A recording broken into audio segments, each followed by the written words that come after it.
¿Cuándo comprendiste por primera vez el valor de la libertad, especialmente la libertad económica? Básicamente yo arribé a las ideas de la libertad como especialista en crecimiento económico allá por el año 2013-2014. Yo veía que las estadísticas del PBI per cápita a lo largo de los últimos 2000 años de la era cristiana tenían la forma de un palo de hockey.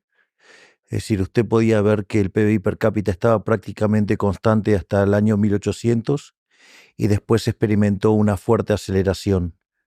Y en el mismo contexto que se produjo ese aumento fenomenal de la productividad, ese aumento del PBI per cápita, la población se había multiplicado por más de 7 veces en los últimos 200 años. Y básicamente eso en economía significa que usted tiene rendimientos crecientes. La existencia de rendimientos crecientes implica la presencia de monopolios, o sea, de estructuras concentradas, y eso para la teoría económica, la presencia de monopolios o estructuras concentradas no es bueno, según la teoría económica neoclásica tradicional. Pero usted al mismo tiempo veía que los niveles de vida habían aumentado de manera impresionante, que las personas de nivel medio básicamente viven mejores que emperadores de la era romana, y al mismo tiempo la población había pasado de tener 95% de personas en la pobreza extrema a menos del 10%. En ese contexto la pregunta era cómo podía ser que algo que había sacado tanta gente de la pobreza, que había mejorado tanto las condiciones humanas, podía ser algo malo para la teoría económica, es decir, algo no andaba bien. Entonces, en ese contexto, recuerdo que una de las personas que trabajaba en mi equipo me sugirió leer un artículo de Murray Newton Rothbard que se llama Monopolio y competencia. Lo recuerdo como si fuera hoy. Cuando terminé de leer el artículo dije todo lo que enseñé de estructura de mercado en los últimos 20 años en los cursos de microeconomía está mal. Eso me generó una conmoción interna muy fuerte. Llamé a esta persona que trabajaba conmigo y me recomendó un lugar donde comprar libros de escuela austríaca, y ahí compré por lo menos 20 o 30 libros que los fui a buscar un día sábado, y cuando conocí la librería estaba fascinado con el material que había. Así es que volví al otro día haciendo la cuenta con el dinero que tenía que pagar para la comida de mi perro, o sea, de mi hijo de 4 patas, y lo que tenía que gastar en taxi para ir al trabajo y para comer, y el resto me gasté toda la plata en más libros, y ahí empecé a leer de manera muy intensa. Recuerdo, por ejemplo, lo que fue la experiencia de leer La acción humana de Mises, un libro que yo directamente no conocía, y recuerdo que al fin de semana siguiente empecé a leerlo desde la primera hoja y no paré hasta terminarlo, y eso fue una verdadera revolución en mi cabeza. Y de la mano de la lectura de los autores austríacos como Rothbard, como Mises, como Hayek, como Hoppe, digamos, como Jesús Huerta de Soto, como, digamos, Juan Ramón Rayo, digamos, como Philippe Bagus, como, digamos, Walter Block, digamos, eso fue muy inspirador, y en un momento llegué a los trabajos de Alberto Venegas Lynch hijo. Y además tuve el placer y el honor de poder conocerlo, y hoy somos amigos, de hecho. Entonces, eso fue lo que me abrió el camino a las ideas de la libertad. Otro libro que también me influyó, pero muchísimo, que tuvo un impacto enorme, fue cuando leí Los principios de economía política de Menger. Fue verdaderamente revelador, o digamos leer a Eugene von Baber, digamos, fueron cosas verdaderamente que pusieron en jaque todo el pensamiento que tenía. Yo tenía una idea ligera y pobre acerca de la escuela austríaca. Digamos, yo lo único que había leído de escuela austríaca previo a eso había sido un libro que es muy bueno, que es Dinero y Tiempo de Garrison, pero digamos, ahora que entiendo un poco más de economía austríaca, sé que era bastante pobre, por decirlo de alguna manera. No porque el libro no sea bueno, sino porque había muchísimas cosas para leer que verdaderamente han sido algo fascinante. Entonces, a partir de eso, ¿qué es hoy en día? Y tal vez puedas hablar sobre la evolución. Es tu filosofía económica. Te has descrito a ti mismo como un anarcocapitalista, anarquista de mercado, libertario. Ese es el ideal. Y luego, tal vez en la práctica y realidad has dicho que eres más bien un minarquista. Entonces, cuéntamelo todo. ¿Cuál es tu filosofía económica hoy? Yo estrictamente soy un anarcocapitalista. Yo desprecio el Estado, desprecio la violencia. Digamos, cuando nosotros tomamos la definición de liberalismo, yo suelo usar la definición de liberalismo que dio Alberto Venegas Lynch hijo, que está muy en línea a la definición, a una definición que ha dado John Locke, que básicamente la definición de Alberto Venegas Lynch dice que el liberalismo es el respeto irrestricto del proyecto del prójimo, basado en el principio de no agresión y en defensa del derecho a la vida, a la libertad y a la propiedad. Entonces, yo, digamos, encuadro todas las discusiones en esos términos y la realidad es que cuando uno llega a esa concepción, le diría que casi se vuelve anarcocapitalista de hecho. Lo que sucede es que eso lo que describe es mi mundo ideal, es decir, es el mundo ideal. Ahora, después la vida real tiene un montón de restricciones. Algunas de esas restricciones usted la puede levantar y otras no. Entonces, en la vida real, yo, digamos, o sea, soy un minarquista, abogo por la minimización del tamaño del Estado, trato de eliminar la mayor cantidad de regulaciones posibles. De hecho, eso que yo decía durante la campaña, digamos, lo estoy llevando a la práctica. Nosotros acabamos de hacer la reforma estructural más grande de la historia argentina. Es una reforma estructural que es 8 veces más grande que la de Menem, que había sido la reforma estructural más grande de la historia, y eso lo hicimos con 15% de los diputados y 10% de los senadores. Además, tenemos un ministerio de la desregulación, donde básicamente todos los días eliminamos entre 1 y 5 regulaciones. Por otra parte, tenemos pendiente 3.200 reformas estructurales adicionales, a punto tal que el día que terminemos con todas estas reformas vamos a ser el país más libre del planeta, con las consecuencias que ellos tienen en términos de bienestar. Piense que cuando Irlanda inició las reformas de mercado hace poco más de 40 años, era el país más pobre de Europa y hoy tiene un PBI per cápita que es 50% superior al de Estados Unidos. Entonces, entonces yo tengo una situación presente y lo que yo busco permanentemente, ya sea desde lo que fueron mis trabajos académicos y mis notas de divulgación y de libros, es del mundo que tenemos hoy, que cada día estemos más cerca, que cada día ganemos más libertad. Porque acá hay algunas cosas muy interesantes. Lo primero, me gustaría citar a Milton Friedman. Hay un momento que le hacen una nota a Milton Friedman y le preguntan sobre los liberales. Y entonces dice que hay 3 tipos de liberales, que están los liberales clásicos, lugar donde podrían entrar, por ejemplo, Adam Smith o el propio Milton Friedman. Algunos dicen que podría entrar en esa categoría Hayek. Para mí, Hayek es un minarquista.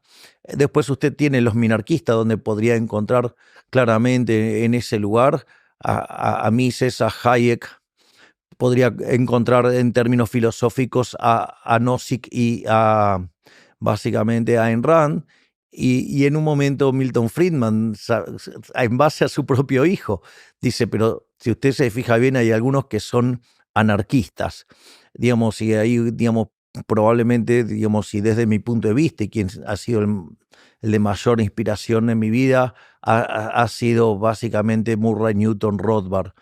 Pero entonces hay 2 dimensiones. Uno es de dónde yo quiero llegar y el tema es dónde estoy. Entonces, lo más importante es tratar de avanzar cada día más hacia ese ideal del anarcocapitalismo. En ese sentido, a veces uno es criticado fuertemente y duramente desde esa visión ideal, que yo eso lo llamo la falacia del nirvana.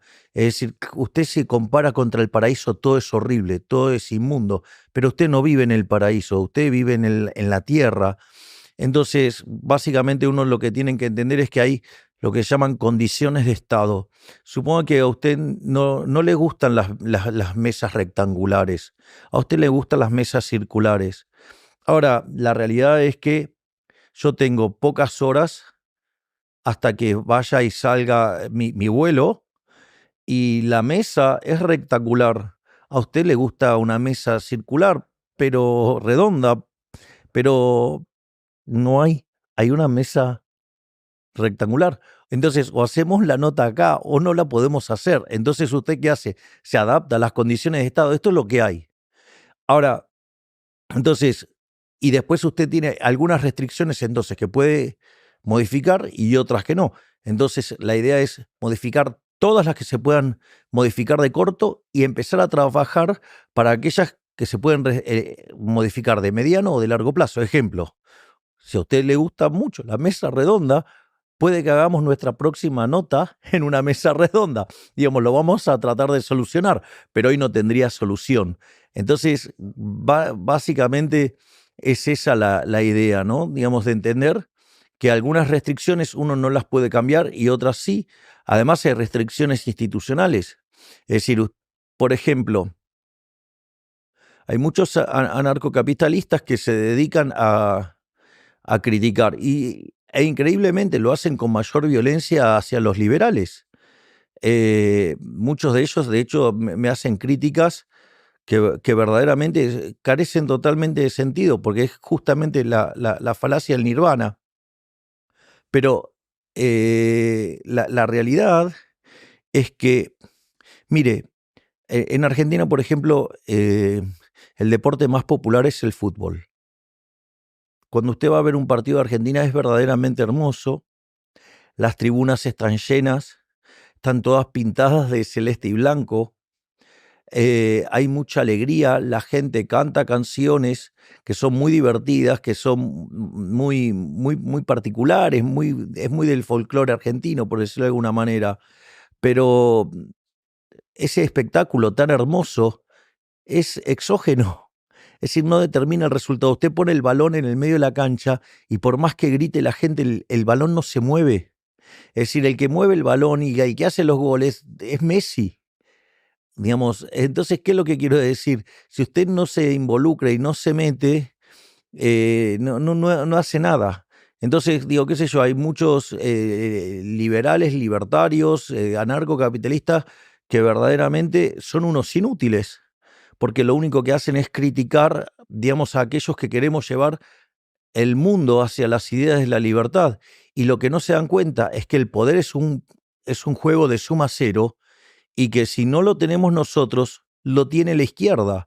Por lo tanto, si usted sus mayores y más despiadadas críticas se las dedica a los propios, bueno, lo más probable es que usted termine siendo funcional al socialismo, ¿no? Y además, digo, por ejemplo, usted tiene casos de fuerte hipocresía, digamos, yo he visto casos de agoristas, ¿no? Digamos que, o sea, que son los anarcocapitalistas que son críticos de Rothbard, porque Rothbard lo que decía es que hay que meterse en política, porque si uno no lo hace, digamos, los socialistas avanzan. Y es interesante porque algunos de ellos, digo, yo los he visto hacer críticas, proponer el agorismo. eh, y yo recuerdo, digamos, uno de ellos que un día le llegó la policía y la verdad que se estaba orinando encima.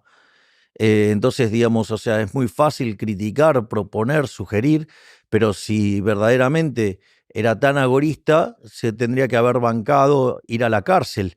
Sin embargo, cuando llegó el momento de enfrentar las consecuencias de la idea que promovía, se orinó en los pantalones y terminó, digamos, o sea, aceptando todas las restricciones, porque claramente, digamos, era mejor estar fuera de la cárcel que estar dentro de la cárcel, pero de esa manera vendió sus ideas. Entonces, me parece que no tener en cuenta las restricciones de la situación, lo único que hace es ser funcional al socialismo, porque lo único que hace es golpear sobre los propios. Así que te convertiste en presidente hace 11 meses. ¿Podrías describir nuevamente algunas de las acciones que tomaste? Por ejemplo, redujiste a la mitad el número de ministerios, despidos, eliminaste los controles de precios. Será interesante detallar los primeros pasos. ¿Y qué sigue? Si usted me permite, primero le hago una descripción de la situación que recibimos y en función de eso le cuento cada una de las cosas que hicimos. Nosotros cuando llegamos al poder, básicamente nos encontramos con que la inflación en la primera semana de diciembre crecía a un ritmo del 1% diario, lo que significa 3.700% anual. En la primera quincena de diciembre estaba acelerada a 7.500% anual. Cuando usted toma la inflación mayorista del mes de diciembre, fue 54% en el mes, lo cual anualizado implica una inflación del 17.000% anual. Además, Argentina llevaba más de 10 años sin crecer, con una caída del PBI per cápita de cerca de 15%, y la realidad era que cerca de 50% de pobres. Ahora después vamos a hacer esa discusión, digamos, más profundamente, pero y la realidad es que nosotros teníamos un déficit fiscal de 15 puntos del PBI, 5 puntos estaban en el Tesoro, 10 puntos estaban en el Banco Central, que era emisión monetaria endógena, y la realidad es que además teníamos pasivos remunerados en el Banco Central por el equivalente a 4 bases monetarias venciendo a un día, es decir, que podríamos haber quintuplicado la cantidad de dinero en un día. Teníamos vencimientos de deuda en pesos por el equivalente a 90.000 millones de dólares. El Banco Central tenía reservas internacionales netas negativas en 12.000 millones de dólares.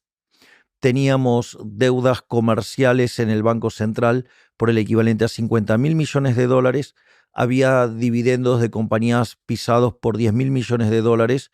Por lo tanto, si nosotros abríamos instantáneamente, que es lo que yo digo, nosotros somos liberales libertarios, no somos liberales libertarados, que era lo que sugerían algunos liberales anarquistas, o sea, que básicamente abriéramos todo el primer día. En ese contexto, digo, claramente si lo hubiéramos hecho hubiéramos tenido una hiperinflación. Por lo tanto, eso hubiera llevado a la cantidad de pobres en torno al 95% y probablemente ya, digamos, en diciembre el Partido Peronista hubiera organizado saqueos de supermercados y distinto tipo de acciones y seguramente hubiéramos sido destituidos y para inicio del año ya hubieran vuelto los peronistas al poder. Por lo tanto, para nosotros era crucial terminar con el déficit fiscal. Una de las cosas que habíamos prometido en campaña era la reducción de ministerios y efectivamente redujimos a menos de la mitad la cantidad de ministerios porque nos fuimos a 9 ministerios, hoy tenemos 8. Al mismo tiempo echamos empleados públicos, hoy estamos cerca de los 50.000 empleados públicos que hemos echado. Prácticamente no renovamos ningún contrato, salvo que sean de estricta necesidad. Al mismo tiempo, eliminamos la obra pública, eliminamos las transferencias discrecionales a provincia, licuamos los salarios del sector público. Además, fuimos eliminando subsidios económicos, recomponiendo el precio de las tarifas y y en eso, digamos, nosotros alcanzamos el equilibrio fiscal en el Tesoro. Esto es muy importante porque en los últimos 123 años Argentina tuvo déficit durante 113 y en los 10 que no tuvo déficit es porque no pagaba la deuda, o sea, con lo cual eso era absolutamente mentira. A nosotros nos dijeron que era imposible lograrlo porque nosotros dijimos que lo íbamos a lograr en el primer año y básicamente decían que no se podía ajustar más que un punto y nosotros alcanzamos el equilibrio fiscal en el mes de enero, o sea, en el primer mes de gestión. Al mismo tiempo, también cortamos planes sociales vinculados a la intermediación. Esto es muy importante porque nosotros sabíamos que íbamos a hacer un ajuste muy duro y sabíamos que eso iba a implicar un costo en términos sociales y que teníamos que dar contención durante el primer mes de la gestión, durante el primer trimestre y segundo trimestre de la gestión. Y una de las cosas que hicimos fue eliminar lo que se llaman los gerentes de la pobreza, es decir, los intermediarios. Básicamente las personas tienen una tarjeta donde reciben la asistencia, pero sucede que tenían que dar una contraprestación y esa contraprestación era verificada por un grupo que son los piqueteros. Entonces, en ese contexto, cuando iban a firmar la contraprestación, le quitaban la mitad del dinero. Por lo tanto, al sacar esa contraprestación, dejaron de extorsionarlos, dejaron de robarle el dinero y con la misma cantidad de dinero recibieron el doble de recursos. Y obviamente que también hicimos un refuerzo adicional. Entonces, eso, digamos, lo que tiene que ver con los 5 puntos de ajuste en el Tesoro. Ahora, ¿qué es lo que sucede? En la medida que empezamos a tener equilibrio fiscal y que no necesitábamos emitir dinero para financiarnos y que además íbamos cumpliendo con los pagos de intereses y con algunos pagos de capital, una de las cosas que pasó es que se empezó a recrear el mercado de deuda. Y eso nos permitió ir sacando deuda del Banco Central y transferirla a Tesoro, que es donde debería haber estado siempre. Y eso nos permitió hacer un ajuste por el equivalente de 10 puntos del PBI. Y algo que decían que todo el mundo era imposible y que nadie decía cómo se iba a arreglar, nosotros básicamente lo que hicimos es un ajuste fiscal en el Banco Central por el equivalente de 10 puntos del PBI. Entonces, si usted me pregunta, claramente que nosotros hemos hecho no solo el ajuste fiscal más grande de la historia de la humanidad, porque hicimos un ajuste fiscal de 15 puntos del PBI, sino que además gran parte de eso volvió a la gente, digamos, como menos señoriaje, como menos impuesto inflacionario. Es cierto que transitoriamente subimos el impuesto país, pero lo bajamos en septiembre y ahora en diciembre lo vamos a eliminar. Hoy, por ejemplo, también anunciamos que en diciembre eliminamos los impuestos a las importaciones. Es más, en ese sentido, digamos, usted lo que tiene es que le devolvimos a la gente 13 puntos y medio del PBI, porque la verdadera presión fiscal es el tamaño del Estado. Entonces, mientras que en diciembre discutíamos la hiperinflación, hoy estamos discutiendo de créditos a 30 años. Es decir, todos esos recursos que se llevaba el Estado Nacional hoy han vuelto al sector privado y eso es lo que ha permitido que sea fuertemente dinámico. Y esto tiene dos impactos muy fuertes. El primero es que si usted toma la inflación mayorista del 54%, cayó al 2%, es decir, bajó 27 veces. O sea, se dividió por 27. Es decir, eso quiere decir que pasamos de una inflación que viajaba al 17.000 anual a algo parecido al 28% anual. Pero no solo eso. Usted puede tomar la inflación consumidor. El último dato de inflación al consumidor fue del 2,7%. Ahora sucede que nosotros, por una cuestión vinculada al balance del Banco Central y los stocks de deuda, nosotros todavía tenemos controles que todos los días vamos eliminando restricciones, pero esto es interesante porque entonces nosotros tenemos una pauta de evaluación mensual del 2% y después usted tiene la inflación internacional. Eso significa que entonces usted a la inflación que observa en consumidor le tiene que restar 2,5 puntos. Eso significa que la inflación en Argentina, la verdadera inflación, no la inducida, sino la verdadera inflación, que es la inflación monetaria, es del 0,2% mensual. 0,2% mensual es el 2,4% anual. Es decir, de estar discutiendo si la inflación podía llegar al 17.000%, hoy estamos llevando la inflación hacia adelante a niveles del 2,5% anual. Y eso es increíble. Y eso, mire, lo hicimos con varias cuestiones. La primera es, no pasamos por una hiperinflación previa que facilita, digamos, hacer un programa de estabilización, porque cuando usted termina de licuar los activos monetarios, la consecuencia es que después se recompone fácilmente esa demanda y usted puede estabilizar muy rápido. No solo eso, sino que además no aplicamos ningún tipo de expropiación. O sea, Argentina, por ejemplo, en la previa de la convertibilidad, que fue el programa más exitoso de la historia argentina, hubo 2 hiperinflaciones antes, que estuvo la hiperinflación del Alfonsín con 5.000% y la de Menem con 1.200%, sino que además tuvo un plan Bonex. Es decir, es como si nosotros hubiéramos tomado toda esa deuda del Banco Central y hubiéramos hecho un canje compulsivo de deuda. O sea que con lo cual nosotros limpiamos el balance del Banco Central, limpiamos una pérdida de 45.000 millones de dólares, todo de manera voluntaria. Y lo más increíble, lo hicimos en 6 meses nada más. Al mismo tiempo, nosotros no hemos controlado precios, no hemos fijado el tipo de cambio. Y esto también hay algo que es muy importante. Todos los programas de estabilización, para mostrar logros muy rápidamente, lo que hacían era, antes de anunciar el plan, hacían una recomposición de tarifas. Y una vez que recomponían tarifas, ahí lanzaban el plan.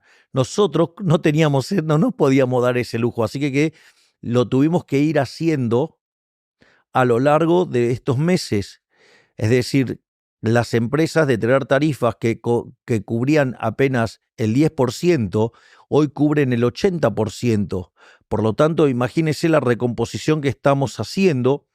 Y en ese sentido también es increíble lo que hicimos, porque si hoy nosotros trabajamos con la inflación, digamos, neta de la pauta cambiaria, estamos en mejores registros que lo que fue la convertibilidad, y el plan de convertibilidad fue el plan más exitoso de la historia argentina. Y de hecho hay un artículo que se llama Passing the Buck, que es de Gerardo La Paulera, Bossoli e Irigoyen, que demuestra que el primer gobierno de Menem fue el mejor gobierno de la historia. Y básicamente se sostienen 2 cosas: en el éxito de la estabilización del programa de convertibilidad y en lo que fueron las reformas estructurales. Entonces, si usted se fija, cuando usted corrige por todos estos elementos, nuestro proceso de desinflación es muchísimo más genuino, es muchísimo más profundo. Le devolvimos libertades a los argentinos, pero al mismo tiempo hicimos una reforma estructural 8 veces más grande, y solo lo hicimos con el 15% de los diputados, el 10% de los senadores y en los primeros 6 meses de gobierno. Es decir, y nuestra agenda de desregulación continúa todos los días, y tenemos todavía pendiente 3.200 reformas estructurales, que eso es lo que va a hacer, es que Argentina sea el país más libre del mundo. Es más, para tener un orden de magnitudes, las reformas que ya tenemos hechas con el DNU 7023 y con la ley bases, implica que hemos saltado 90 puestos en términos de libertad económica. Es decir, que hoy Argentina tiene instituciones que son parecidas a la de Alemania, Francia, Italia, y que obviamente nosotros queremos continuar, y ya, digamos, obviamente que vamos a pasar los niveles de libertad económica que alcanzó, digamos, Irlanda en su mejor momento, y vamos a pasar los niveles de libertad económica de Australia, de Nueva Zelanda y de Suiza. Vamos a ser, sin lugar a dudas, el país más libre del mundo. Y eso implica que con lo que hemos hecho hoy estamos en un sendero que podemos duplicar o multiplicar por 2,5 veces nuestro PBI per cápita, digamos, cuando uno lo corrige por PPP, y Esto es muy interesante porque esto implica un incremento de bienestar enorme. Además, hoy la economía argentina ya se está recuperando fuertemente. Hoy, digamos, las hipótesis de los analistas estaban sosteniendo que el año que viene estaríamos creciendo entre el 5 y el 6%. Hoy JP Morgan corrigió las proyecciones al alza y las llevó al 8,5%. No solo eso, sino que además, cuando nosotros hicimos el sinceramiento de precios, la pobreza salió, la verdadera pobreza, y era del 57% en enero. Hoy está en el 46%, es decir, bajamos 11 puntos porcentuales la pobreza, digamos, o sea, parece verdaderamente un milagro. No solo eso, sino que no se perdieron puestos de trabajo. Todo este proceso de desinflación, todos decían que íbamos a tener un hundimiento de la actividad económica. Cuando usted toma el estimador mensual de la actividad económica, que es una proxy del PBI, pero de frecuencia mensual, y lo toma desestacionalizado, en agosto se recuperaron los niveles de diciembre. Es decir, que en el año que hicimos el ajuste fiscal más grande de la historia de la humanidad, vamos a terminar con menos inflación, vamos a terminar con menos pobres, con mejores salarios reales y además con un PBI más alto que el que teníamos de inicio. Y si lo mira en dólares, le puedo asegurar que los números son fenomenales, porque básicamente el dólar hoy está por debajo de los niveles que nosotros teníamos cuando asumimos. Entonces, la realidad es que, y todo esto, cuando usted toma mis niveles de popularidad y los niveles de aceptación del gobierno, hoy están por encima del momento en que asumimos. Y usted sabe que el momento de máxima popularidad es cuando asume. Por lo tanto, esto significa que lejos de quedarnos tranquilos con esto, vamos a ir por más reformas. Vamos a profundizar las reformas y le digo, no vamos a parar hasta que Argentina sea el país más libre del mundo. Es más, hay un trabajo que hizo recientemente un economista argentino que se llama Juan Pablo Nicolini, los presentó en las jornadas monetarias del Banco Central y él trabaja en la Reserva Federal y es interesante porque muestra que con solo lo que hemos hecho en materia fiscal, eso nos asegura que en el lapso de 10 años podemos duplicar el PBI per cápita. Es decir, que Argentina podría crecer a tasas del 7% anual, lo cual es muchísimo, muchísimo. Y eso tiene fuertes consecuencias en términos de mejora de la calidad de vida, en caída de la pobreza, en caída de la indigencia. Por lo tanto, si en el peor momento no nos cayó la imagen y nos mantuvimos fuertes en nuestras ideas, digo, ahora que todo funciona muchísimo mejor, ¿por qué vamos a ceder? Todo lo contrario, estamos dispuestos a redoblar la apuesta, a redoblar los esfuerzos, porque además hemos hecho cosas que no hizo nadie. Por ejemplo, hay algo que parece una cuestión trivial, pero hay lo que se llama la boleta única a papel. La Argentina votaba con unas boletas enormes que eran sobre todas las cosas era muy costoso. Y esa reforma, digamos, no se hacía porque eso perjudicaba siempre al oficialismo. Entonces todos hablaban de ir a la boleta única de papel, pero nadie lo hacía porque cuando estaban en el poder no les convenía aplicarlo, porque les convenía hacer fraude o hacer algún tipo de artimaña para no aplicar esa regla que hace que sea más competitiva la elección. Bueno, ¿qué es lo interesante? Nosotros enviamos esa ley y la aprobamos. Es más, ahora estamos terminando con las PASO, que son las primarias abiertas, simultáneas obligatorias, porque era un mecanismo por el cual también la política robaba. Estamos eliminando el financiamiento de los partidos políticos. Es decir, si entonces usted se fija, le quitamos 15 puntos de presión fiscal a los argentinos. Le estamos devolviendo libertades con una profunda agenda de reformas estructurales y de regulación. Es decir, yo creo que cualquier liberal sano podría percibir que, digamos, estamos haciendo un gobierno maravilloso. De hecho, es el mejor gobierno de la historia argentina, porque si el mejor había sido el de Menem ya le sacamos varios cuerpos.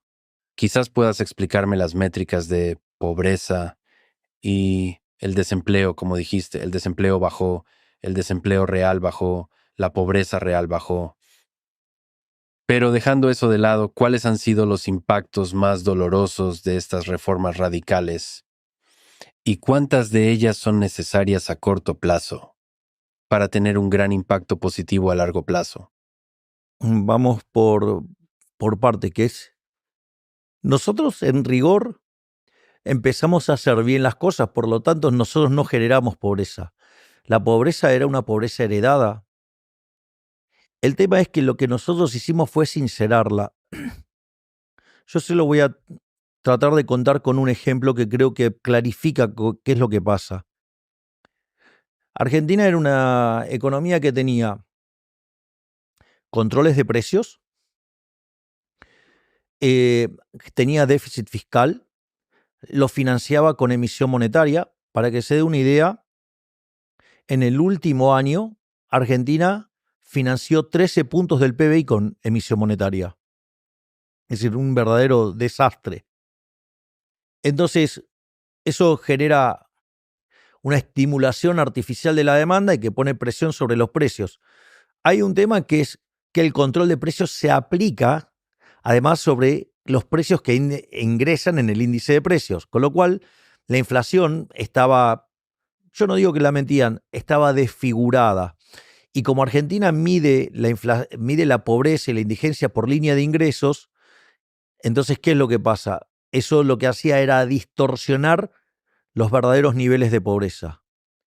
Pero ese no es el único efecto, o sea, con lo cual, digamos, los verdaderos niveles de pobreza eran más altos, bastante más altos que los que mostraba el gobierno anterior, que los mostraba en 41%, y además lo hacía en frecuencia semestral. Entonces, si usted, digamos, tiene una tendencia creciente, en realidad le están dejando una bomba y usted no la ve, porque, digamos, o sea, básicamente el indicador estaba medido con una forma rezagada.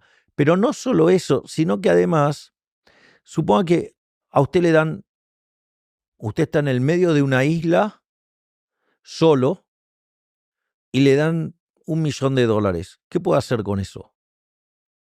No puede hacer nada porque no puede comprar nada. Es lo mismo que entonces a usted le diga que el precio de los anteojos son $10, pero cuando usted lo quiere comprar no hay. Hay una humorada que que cuenta un profesor argentino que se llama Juan Carlos de Pablo, que dice: va un hombre a un bazar y pide un jarrón. Entonces le dice: bueno, quiero ese jarrón, ¿cuánto me cobra? Entonces le dice, $5.000. Ah, ok, $5.000. Pero ¿por qué $5.000? Si enfrente está a 1.000. Entonces le dice: bueno, vaya y cómprelo enfrente a 1.000. Ah, no hay a 1.000. Bueno, entonces acá cuando no haya más también costará 1.000. Es decir, precio a los que hay. Entonces, ¿qué es lo que pasa? Usted, cuando estaba frente a esa situación, las góndolas del supermercado estaban vacías. Entonces, ¿de qué le servía tener un precio al cual usted no podía comprar nada? Usted dejaba esos precios, las góndolas estaban vacías, entonces las estadísticas mostraban que usted estaba muchísimo mejor, pero la realidad es que no podía comprar nada, no podía materializarlo. Entonces, si usted dejaba la situación como estaba, la gente se iba a morir de hambre porque no podía comprar nada. Sí, tenían X pesos que podían comprar supuestamente X bienes, pero esos bienes no estaban disponibles. Lo único que usted puede hacer para salvar gente, ¿qué es? Sincerar los precios y que los productos vuelvan a aparecer. Bueno, cuando usted sincera los precios, se sincera el costo de la canasta básica alimentaria y la básica total, es decir, la línea de pobreza, la línea de indigencia y la línea de pobreza respectivamente, y cuando usted hace eso, claramente usted va a tener un salto de la pobreza. Eso llevó la pobreza al 57%. Ahora, Argentina encontró su piso de actividad en el mes de abril. A partir de ese momento, Argentina empezó a inventar una recuperación cíclica. Los salarios reales vienen creciendo todos los meses por encima de la inflación, o sea, creciendo. Por lo tanto, los salarios nominales le está ganando la inflación. De hecho, ya estamos en niveles similares a los que teníamos en noviembre. Lo mismo para las jubilaciones. Es más, también, digamos, usted tiene un rebote de actividad por la recuperación del ciclo de stocks. Por lo tanto, eso también está contribuyendo a que haya más puestos de trabajo y mejor remunerados. De hecho, esto es tan fuerte y tan evidente que los salarios que más están creciendo son los del sector informal. Quiere decir que la pobreza y la indigencia están cayendo mucho más rápido de lo que nos imaginamos. Pero no solo eso, digamos, usted al eliminar la inflación, eso, digamos, usted eliminó el impuesto inflacionario, digamos, pero la verdadera carga, que es el déficit fiscal, que eran 15 puntos del PBI. Ok, nosotros transitoriamente subimos el impuesto país, ahora lo bajamos, pero eso se lo devolvimos a los argentinos, le devolvimos 15 puntos del PBI. No solo eso, sino que además, cuando usted elimina la inflación, elimina la distorsión de precios relativos, por lo tanto la asignación de recursos es mucho mejor. No solo eso, sino que además con el fuerte ajuste fiscal que hicimos, hemos bajado el riesgo país de 3.000 puntos básicos a 770. Hoy a Argentina, digamos, Fitch le elevó la categoría a triple C. Entonces, ¿qué es lo que quiero decir? Eso se traduce en un menor riesgo país, se traduce en menores tasas de interés y eso genera un aumento de la inversión y genera un aumento del consumo también. Es decir, que la economía argentina en este momento está en un momento absolutamente floreciente. ¿Y eso cómo se sostiene a largo plazo? Con reformas estructurales, que es lo que hacemos día a día, desregulando la economía y enviando nuevas leyes que liberan a los argentinos de la cantidad de trabas y regulaciones opresoras que la han castigado en los últimos 100 años.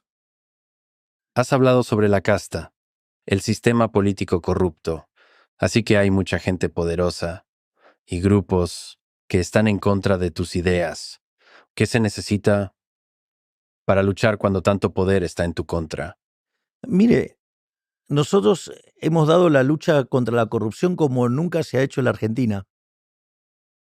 De hecho, nosotros cuando asumimos, por ejemplo, había cerca de 900 piquetes por año.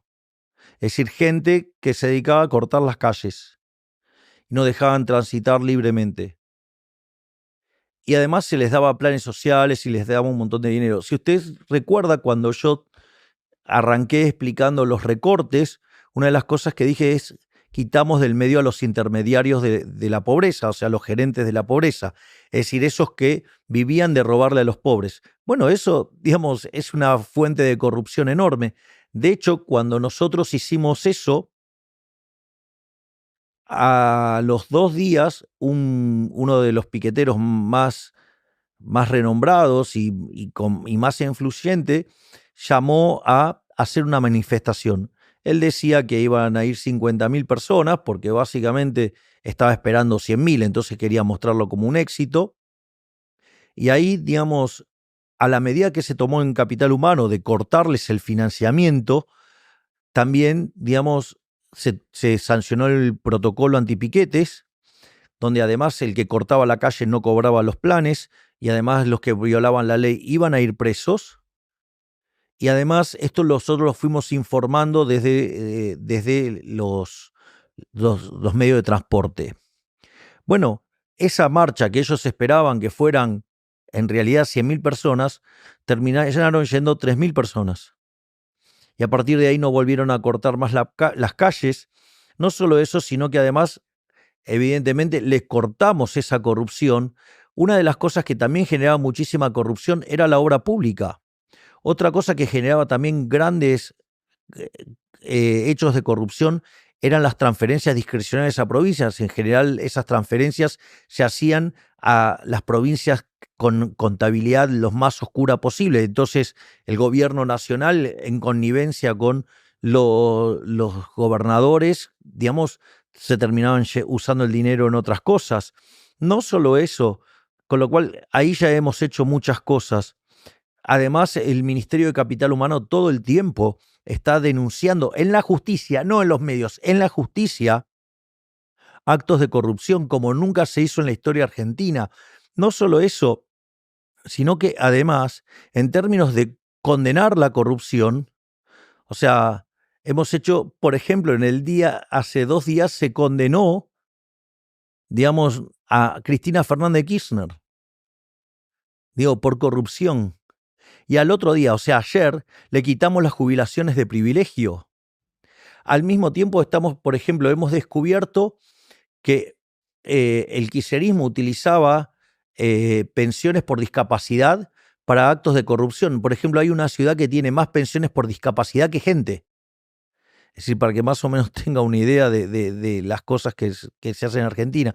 Y además, en Argentina hemos vuelto a darle libertad a la justicia. Nosotros no presionamos a la justicia. Y esto es tan así que durante mi gobierno no solo se condenó a Cristina Fernández de Kirchner, sino que además se condenó los 2 ataques asesinos terroristas que hizo Irán.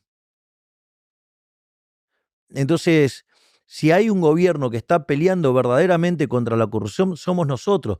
No solo eso, sino que además digamos, con cada desregulación es un privilegio que le quitamos ya sea a un político o a una empresa prebendaria o a un grupo de poder. Y eso también es muy poderoso. Nunca nadie en Argentina luchó contra la corrupción de la manera que lo hemos hecho nosotros. Es más, le paso a algo que es profundamente corrupto y es una de mis grandes peleas. Es la corrupción de los medios de comunicación. Es decir, le quité la pauta oficial.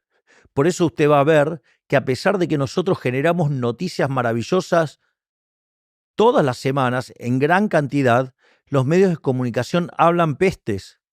Es decir, ellos reclaman tener el monopolio del micrófono.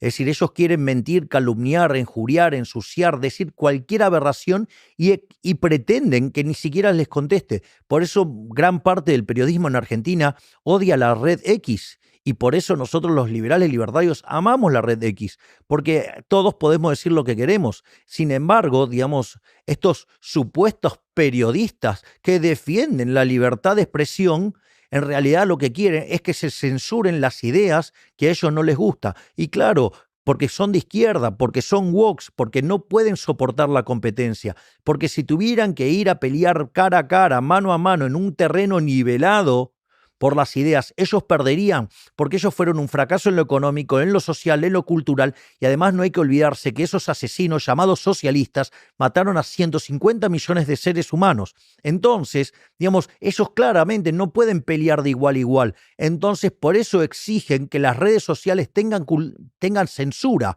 y que no se les pueda decir a ellos la verdad, porque cuando uno le dice la verdad a un socialista, lloran diciendo que es discurso del odio. No, no es discurso del odio, es que ustedes son unos inútiles que han arruinado el planeta, han hecho del planeta algo muchísimo peor y que afortunadamente hoy gracias a las redes sociales, en especial por la tarea enorme y valiente de Elon Musk y el rol que tiene Twitter, digamos hoy X, ¿sí?, ha permitido, digamos, que la información fluya y eso permite dejar, digamos, expuestos a los políticos y expuesto también a los medios de comunicación. Y por eso los periodistas en Argentina están tan violentos. ¿Por qué? Porque antes ellos podían, digamos, por ejemplo, iba un periodista y, por ejemplo, iba y le iba a una persona y le tiraba una carpeta y le decía, si vos no me pones X cantidad de dinero, voy a sacar todo esto y te voy a ensuciar. Y a mí me consta, digo, de un caso de donde un periodista hizo esta extorsión 2 veces a un empresario. Ese empresario le dijo que no se lo iba a pagar y evidentemente el periodista lo hizo. Obviamente que fueron a la justicia, hubo un juicio y ese periodista perdió las 2 veces. Es decir, pero ese proceso es muy lento y en el medio ensuciaron. Entonces, como la justicia tarda mucho, entonces, ¿cuál es el problema? El problema es que en el medio a usted le ensuciaron la vida. Entonces, digo, ¿por qué, digamos, o sea, los periodistas pueden hacer todo esto? Bueno, digamos, por eso, digamos, o sea, les molesta X, por eso les molesta las redes sociales, por eso les molesta la nueva forma de comunicación, porque les quitó el monopolio del micrófono. Y al sacarle el monopolio del micrófono, les sacó los beneficios económicos de la extorsión. Entonces, claramente esa es otra de las peleas que tengo. Usted lee un diario en Argentina y el 85% de lo que usted lee es mentira. Es decir, la característica fundamental de la mayor cantidad de periodistas, no digo todos, pero la gran mayoría de los periodistas en Argentina, salvo honrosas excepciones, son mentirosos, son calumniadores, son injuriadores. Y si aún persistiera el monopolio que ellos exigen que vuelva a reinar, no tengo duda que pedirían dinero a cambio de silencio, porque son eso, son extorsionadores, son ladrones, son corruptos. Y entonces, claro, obviamente, cuando usted le quita un privilegio a un sector, ¿qué hace? Y se enoja. Bueno, bienvenidos a la libertad. Entonces, no solo estás luchando por la libertad económica, también luchas por la libertad de expresión. Exactamente, yo lucho por la libertad en todos los aspectos de la vida. Es decir, una de las cosas que a mí me parece más interesante es que cuando el muro de Berlín cayó, es cierto, oficialmente cayó en el año 89, pero la realidad es que el muro verdaderamente, digamos, o sea, el socialismo cayó en el año 1961, que fue cuando tuvieron que construir el muro. O sea, el muro lo construyeron porque la gente se iba de la Alemania comunista a la Alemania capitalista. Se dieron cuenta que los de el lado occidental estaban mucho mejor. Y para evitar que la gente se fuera, pusieron. Qué sistema maravilloso, ¿no? Digamos, para que, digamos, o sea, tenían que atrapar la gente, no la tenían que dejar. Es decir, que, digamos, o sea, son ideas tan maravillosas que las tenían que aplicar a punta de pistola.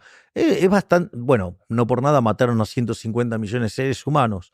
Entonces, ¿qué es lo que pasa? La caída oficial del muro en el año 89, lo que dejó en claro fue el fracaso del socialismo. En ese contexto, los socialistas pasaron de la discusión de la lucha de clases en economía y la llevaron a otras partes. Entonces, por ejemplo, el socialismo, digamos, o lo que es del siglo XXI, o digamos el marxismo cultural o el posmarxismo, digamos, la definición que usted quiera, es llevar la lucha de clases a distintos aspectos de la vida. Por ejemplo, uno de los aspectos de la vida donde usted, digamos, tiene, esto es la ideología de género. Es decir, es increíble porque los primeros que defendieron la igualdad ante la ley fuimos los liberales. Los primeros en defender los derechos de las mujeres fuimos los liberales. Jeremy Bentham en 1750 fue el primero que reclamó por la igualdad ante la ley de las mujeres. Es decir, la causa de la igualdad, ¿sí?, ante la ley para las mujeres y la igualdad de derechos, los primeros que hicimos eso fuimos los liberales. Sin embargo, ¿qué es lo que hace la izquierda? Va a una radicalización de ello y entonces pasa a lo que se llama el embrismo. El embrismo es, digamos, la muerte del macho. Es decir, y eso usted, digamos, digamos, ¿cómo lo hacen? Lo hacen asignando derechos, pero cuando usted asigna un derecho, eso alguien lo tiene que pagar. Y eso tiene consecuencias. Y en general, digamos, esto pasa siempre. Las consecuencias son, los resultados son peores que lo que usted tenía antes. Es decir, usted, digamos, cualquier intervención estatal, el resultado posterior, digamos, es peor que lo que tenía originalmente. Entonces, eso es por un lado. No solo eso, la otra contracara de esto es la agenda ambientalista, que es el hombre contra la naturaleza, que tiene que ver con todo el ecologismo, con todo el tema del cambio climático. Es decir, no resisten ninguna discusión seria.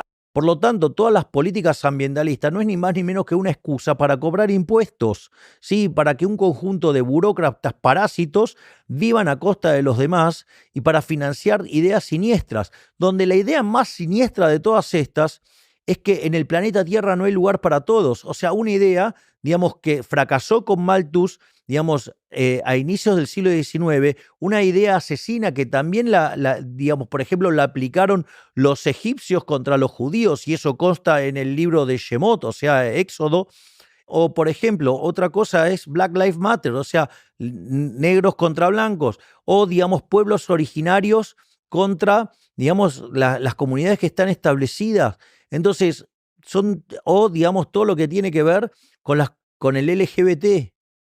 En definitiva, son formas que el socialismo llevó la lucha de clases a otros aspectos, generando, digamos, divisiones y mentiras, digamos, que lo único que hacen es chupar impuestos. Digo, ¿qué era lo que hacía el Ministerio de la Mujer en Argentina? ¿Logró bajar un femicidio? No, ninguno. Digamos, la cantidad de femicidios explotó igual. Sí, de hecho, digamos, el presidente más feminista de la historia argentina, el señor Alberto Fernández, molía a golpes a su mujer. Digo, qué feminista raro. Es decir, y digamos, y dentro de las líneas de los feministas usted encuentra digamos, la mayor cantidad de violadores y golpeadores de mujeres. Es bastante interesante, ¿no? Lo que hacen, digamos, la hipocresía en la que trabajan. Entonces, no es solamente, usted, digamos, la batalla es en tres planos. Usted tiene en el plano económico, que es el capitalismo de libre empresa,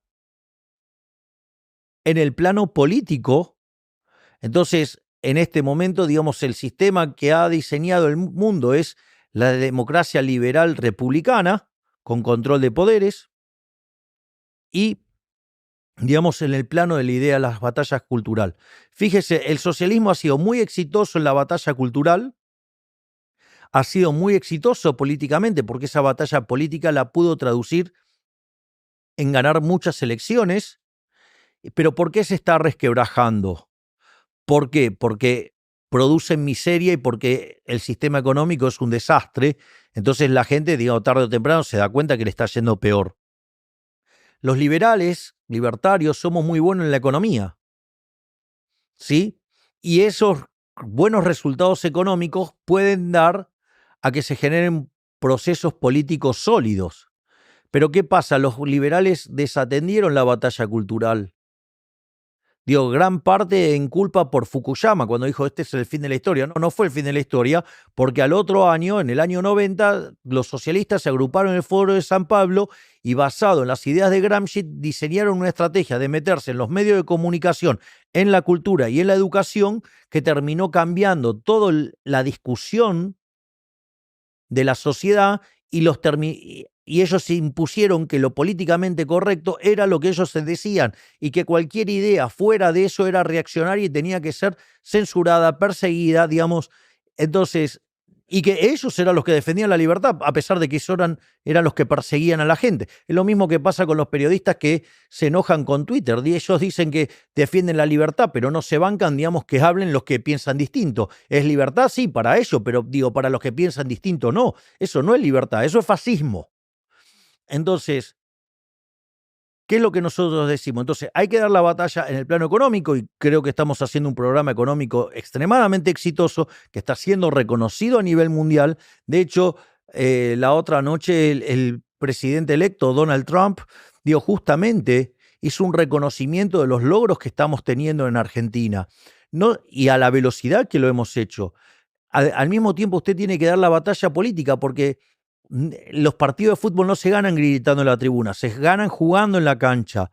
Pero con eso solo no alcanza, porque usted tiene que, digamos, transmitirle a la sociedad los valores del capitalismo, del libre mercado, de lo que es el liberalismo, del valor de la libertad. Y cuando usted logre ser exitoso en eso, entonces sí vamos a poder avanzar a paso firme. Si usted no da la batalla cultural, le va a pasar lo que hizo Chile. Tuvo un exitoso modelo económico, fue, digamos, sostenido en el tiempo, pero en algún momento se cayó. ¿Por qué se cayó? Porque no habían dado la batalla cultural. Entonces, el socialismo de a poco fue tomando las instituciones educativas, los medios de educación, de los medios de comunicación y la cultura, y con eso atacó y rompió al sistema, y entonces se encontraron con dosis crecientes de socialismo. Entonces, y lo único que genera el socialismo es pobreza. Por lo tanto, lo que hay que tener en cuenta es que usted tiene que dar la batalla en todos los planos. Y si usted no lo tiene presente eso, le digo, va camino al colapso. Como dijiste antes, en esta lucha contra la corrupción, estás desafiando a personas muy poderosas, un establecimiento poderoso. ¿En algún momento has temido por tu vida? ¿De un posible asesinato? No. ¿De qué sirve vivir la vida, digamos, en esclavitud? Mire, hay una canción de un cantante español que se llama Nino Bravo. Digamos, él ya ha dejado de vivir en la tierra, por decirlo de alguna manera, ha partido al más allá. Y se llama Libre. Y la canción cuenta la historia de Peter Fetcher, un chico de 18 años que cuando se hace la separación y se hace, digamos, se comienza a construir el muro, su familia queda del lado occidental y él accidentalmente queda del lado oriental. Y durante un año planea su ida hacia el lado occidental y en ese contexto, cuando él trata de escaparse, lo asesinan. Entonces, ¿qué sentido tiene la vida si no es en libertad? Es decir, ¿qué sentido tiene vivir sin pelear por sus valores? Si yo estoy dispuesto a dar la vida por mis valores, o sea, ¿qué sentido tiene vivir sin libertad? Mire, ¿le puedo contar algo interesante que me pasó acá en Estados Unidos? Yo, digamos, allá por el año 98, vine a Estados Unidos a hacer una serie de cursos para perfeccionar mi inglés. Digamos, el cual en términos formales no lo uso nunca porque ahora que soy presidente, imagínese que si erro una palabra tengo un problema grave. Afortunadamente tengo un intérprete que es una superestrella y si me equivoco, aún en español, él me corrige en la versión, digamos, del otro idioma. Y como parte de eso me fui un día a San Francisco y conocí Alcatraz. Usted es joven, pero la guía se hacía con un Walkman. A usted le daban un Walkman y entonces iba apretando las distintas pistas e iba escuchando. Y lo más interesante es que el final de la excursión de Alcatraz era en el patio de recreo, donde estaba la cancha de básquet, donde estaban los lugares para hacer ejercicio, todo lo que tenía que ver con la recreación. Entonces cualquier persona hubiera pensado que esa era la mejor parte de Alcatraz. Y sin embargo, lo que contaba es que ese era el lugar más duro para los presos. ¿Por qué? Porque ese lugar de recreo está hecho frente a la bahía de San Francisco. Y entonces los reos veían cómo prosperaba la ciudad de San Francisco y se iba construyendo, iba evolucionando, y ellos estaban encerrados. No podían participar de eso. Ellos estaban encerrados.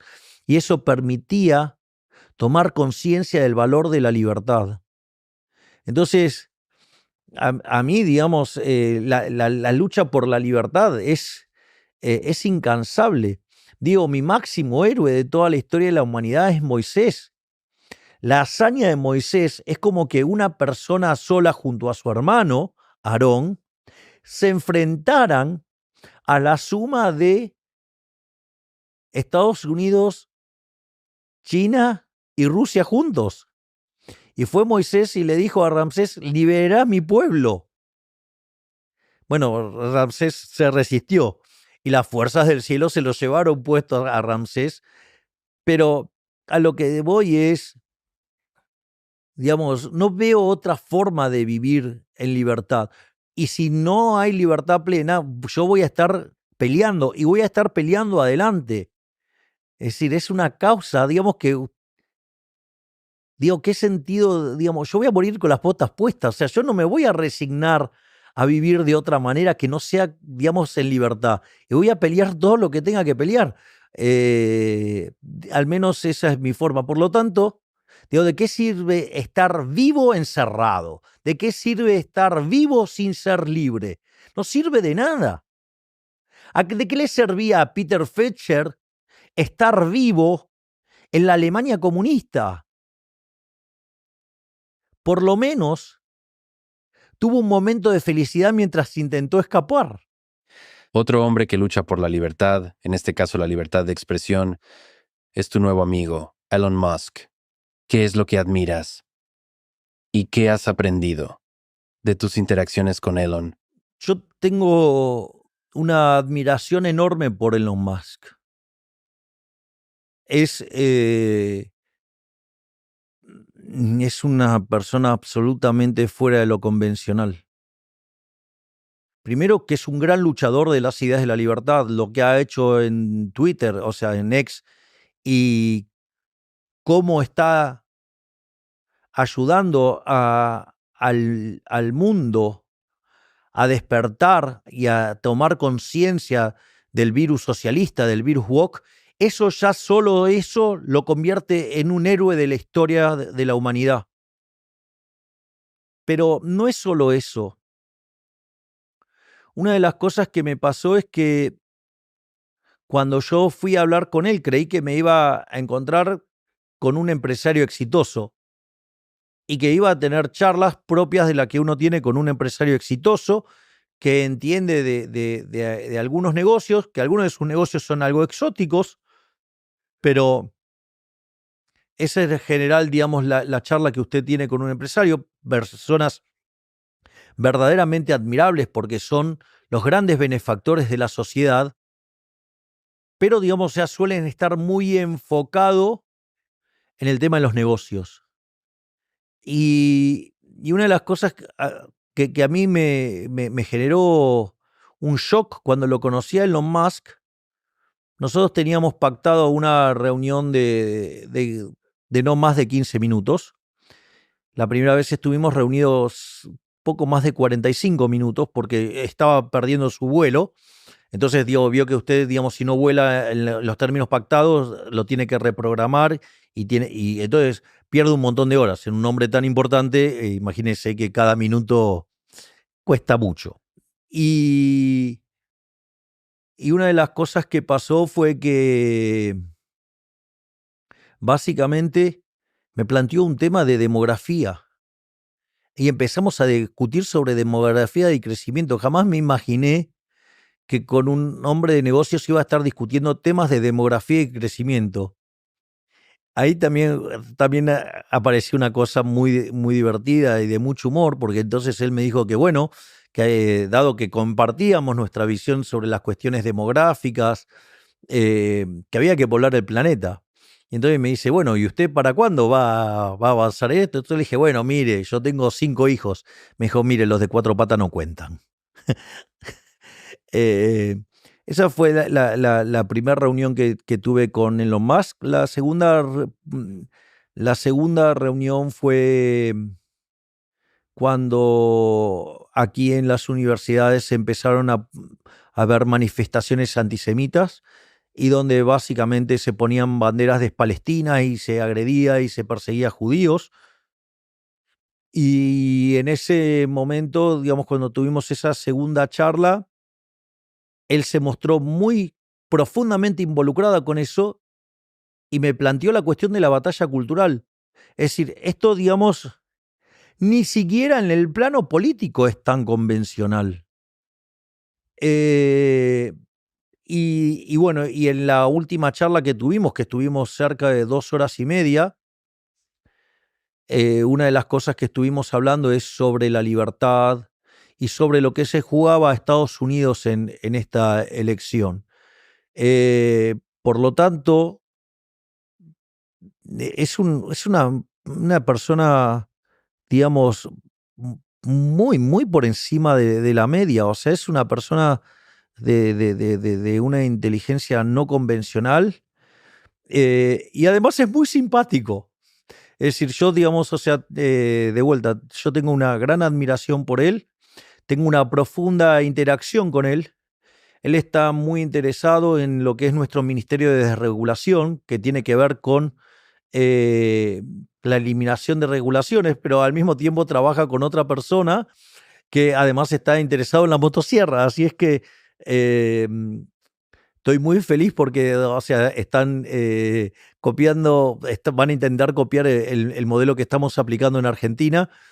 Y además el propio Donald Trump está muy entusiasmado con eso. Así es que, y todo lo que sea eliminar regulaciones, que sea cortar gasto público, que sea quitar el Estado del medio, significa mayor libertad para la gente. Por lo tanto, estoy muy feliz con todo lo que está pasando, con el triunfo de Donald Trump, porque Estados Unidos va a estar mejor, Argentina va a estar mejor y todo el mundo va a estar mejor. Es decir, hoy el mundo es un mundo mucho mejor que el que teníamos hace unos pocos días. Como mencionaste, Elon y Vivek Ramaswamy están al frente del Departamento de Eficiencia Gubernamental, DOGE. Entonces, según tu experiencia de este año como presidente de Argentina y todas las políticas económicas suicidas que has implementado, ¿qué consejo le darías a Elon y a Vivek sobre cómo aplicarlo en Estados Unidos? Que vayan al hueso. Que vayan al hueso. Digamos, le voy a contar una anécdota, le va a encantar. Nosotros en este momento en Argentina, por el equilibrio político que nos hemos encontrado, tenemos ciertas facultades delegadas desde el Congreso hacia el Poder Ejecutivo y por ende lo podemos resolver por decreto. El ministro de Desregulación, Federico Sturzenegger, en su ministerio y cuando a la vista de todos, muestra la cantidad de días que quedan de vigencia de esas facultades delegadas. Por lo tanto, tiene todo un departamento de desregulación, tiene un departamento de recortes del gasto público y de la estructura del Estado, y tiene todo un cuerpo de élite que va limpiando todas las leyes, digamos, que obstruyen el sistema económico. Y cada día quita entre 1 y 5 trabas que tiene la economía.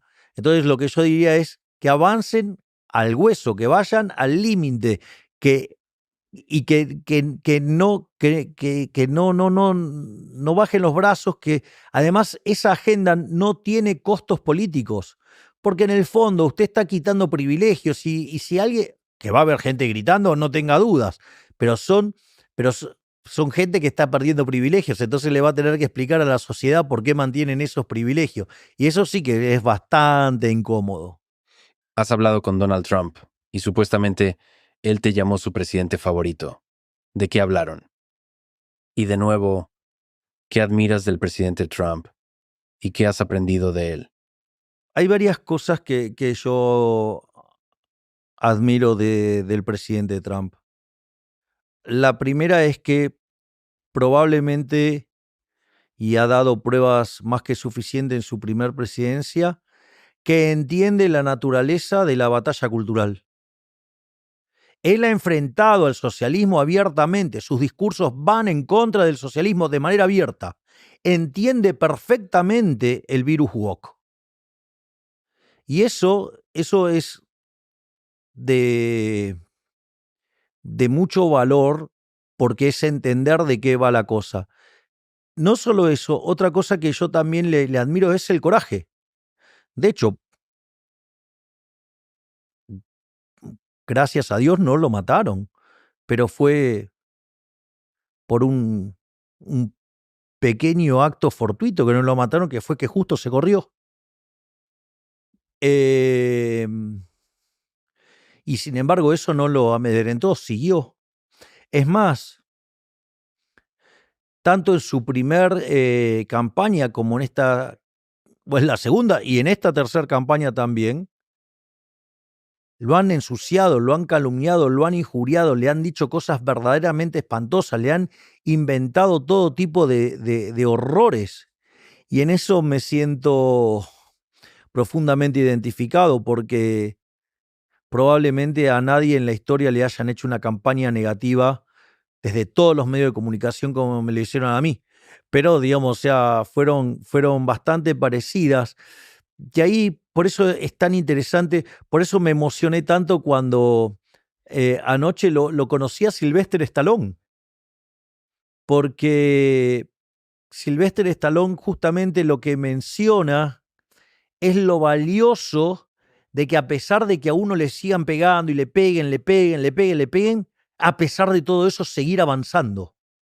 Es decir, muchas de las de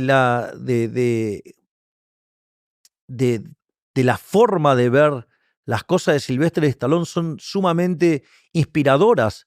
Entonces imagínense, digamos, o sea, voy a ir a dar el discurso y veo a Sylvester Stallone Y Sylvester Stallone me conoce. Era verdaderamente, digamos, yo me tenía que pellizcar, digo, esto no puede ser cierto. O sea, y además, bueno, digamos, la gente ha sido maravillosa anoche conmigo, han sido maravillosos hoy. He sacado cientos de selfies. O sea, ha sido verdaderamente, digo, ha sido mi recreo después de casi un año de estar en el gobierno y de estar sometido a todo tipo de tortura mediática, digamos, porque justamente los periodistas ensobrados, corruptos, son torturadores profesionales, ¿sí? Porque se meten con uno y también se meten con la familia y se meten con la intimidad. Le voy a contar algo para que vea la basura que llegan a hacer los medios en Argentina. Me metieron 3 drones en mi casa presidencial para espiarme. ¿A usted le parece correcto eso? Para nada. Bien, exacto. Bueno, pero eso, por ejemplo, pasa en Argentina. Y ni que hablar, digamos, las mentiras y las aberraciones que cuentan. Digo, yo, por ejemplo, recuerdo en un momento mi padre estaba internado. Mi papá es un señor, digamos, de un carácter fuerte, que tiene 2 intervenciones cardíacas. Por ejemplo, un día un periodista estaba diciendo todo tipo de mentiras acerca de mi papá internado, y por poco, digamos, se muere de un ataque al corazón. Ese tipo de cosas hace el periodismo en Argentina. Es decir, entonces se meten con tu intimidad, con tu madre, con tu padre, con tu hermana. En mi caso, hasta se meten con mis perros, que son los seres más maravillosos que existen en el universo. Ellos, además, se meten con mis hijos de 4 patas. Entonces, imagínense que yo llevo casi un año de gestión donde, lejos de, como no me pueden criticar la gestión, salvo mintiendo y deformando los números, se meten con todas estas cosas, cosa que vienen haciendo desde el año 2021 todo el tiempo. O sea, desde que ingresé oficialmente en la política. Entonces, y yo he visto las cosas que le han hecho a Trump, por lo tanto, o sea, eso también me genera muchísima afinidad con él, porque es un verdadero guerrero, es un vikingo, es literalmente un vikingo. O sea, así es que es alguien que admiro por cómo, digamos, ha seguido peleando frente a la adversidad, frente a tenerlo todo en contra y aún así lograr ganar. Y bueno, y entonces por eso también me siento tan identificado. Y además he visto cómo lo han criticado injustamente, digamos, todo el tema de la cuestión de cuando lo acusan de proteccionista o de cuando quiso discutir algunas cuestiones, pero dentro del debate público y entendible sobre el diseño de política monetaria de la Reserva Federal. Básicamente, digamos, lo han acusado de cosas que, digamos, que acaso no puede opinar como presidente. Digo, puede ir a opinar como cualquier ciudadano, y más siendo presidente. ¿Por qué es importante para ti que Argentina tenga una relación cercana con Estados Unidos? Bueno, para nosotros es muy importante porque nosotros hemos decidido ser un aliado geopolítico de Estados Unidos. Nosotros hemos definido desde la campaña que nuestros aliados, o que vamos a ser aliados, es de Estados Unidos e Israel.